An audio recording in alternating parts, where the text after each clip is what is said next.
Assalamualaikum warahmatullahi wabarakatuh. Bismillah, alhamdulillah, wassalatu wassalamu ala rasulillah. Saudaraku yang semoga Allah muliakan, di atas puing-puing musibah selalu tumbuh serindang hikmah dengan ranum-ranum ibrah yang mesti kita petik. Musibah dan bencana adalah batu asa yang menajamkan pisau. Maka wabah yang sedang diujikan kepada manusia ini juga tidak lekang dari hikmah dan ibrah. Musibah di atas musibah adalah jika kita gagal memahami hikmah dari musibah yang menimpa. Agar kita tidak gagal paham, ayat ini menerangkan hikmah itu. Allah berfirman dalam surat Al-An'am ayat 42, وَلَقَدْ أَرْسَلْنَا إِلَى أُمَمٍ مِّن قَبْلِكَ فَأَخَذْنَاهُمْ بِالْبَأْسَاءِ وَالضَّرَّاءِ لَعَلَّهُمْ يَتَضَرَّعُونَ. Dan sungguh, kami telah mengutus rasul-rasul kepada umat-umat sebelum kamu. Kemudian kami timpakan mereka dengan musibah dan kesulitan, agar mereka tadarru kepada Allah. Mereka memohon dengan tunduk dan merendahkan diri. Surat Al-An'am ayat 42. Allah telah mengutus para rasul kepada umat-umat sebelum kita, lalu mereka tidak mengikuti para rasul itu. Oleh karena itu, Allah timpakan kepada mereka al-ba'sa, kefakiran dan kesempitan hidup.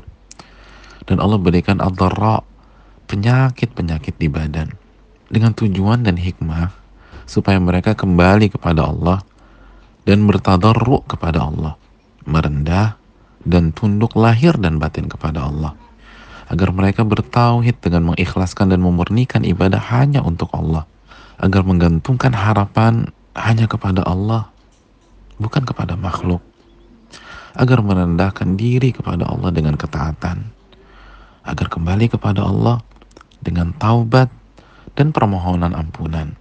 Jika wabah ini tidak membuat kita kembali kepada Allah dengan penuh tadarru, maka kita gagal mengambil hikmah. Bahkan tidak adanya pemasukan kita tidak membuat kita kembali kepada Allah dengan penuh tadarru, maka kita pun gagal mengambil hikmah.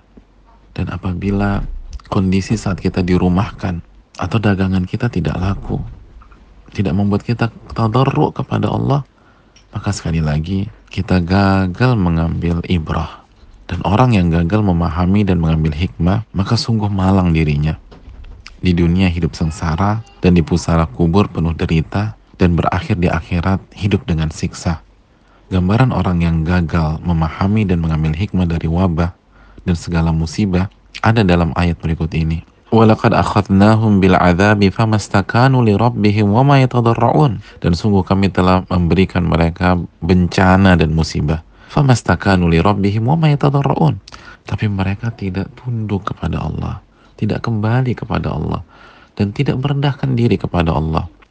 حَتَّى إِذَا فَتَحْنَا عَلَيْهِمْ بَابًا ذَا عَذَابٍ شَدِيدٍ إِذَا هُمْ فِيهِ مُبْلِسُونَ.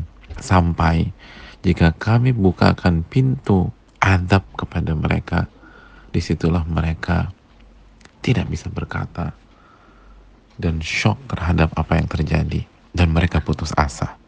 Saudaraku yang Allah muliakan, jadikanlah hari-hari berat ini menyadarkan kita bahwa kita harus kembali kepada Allah Subhanahu wa Ta'ala, kembali kepada pencipta episode kehidupan kita ini, sehingga ialah Subhanahu wa Ta'ala yang akan memberikan jalan keluar dan kemudahan kepada kita.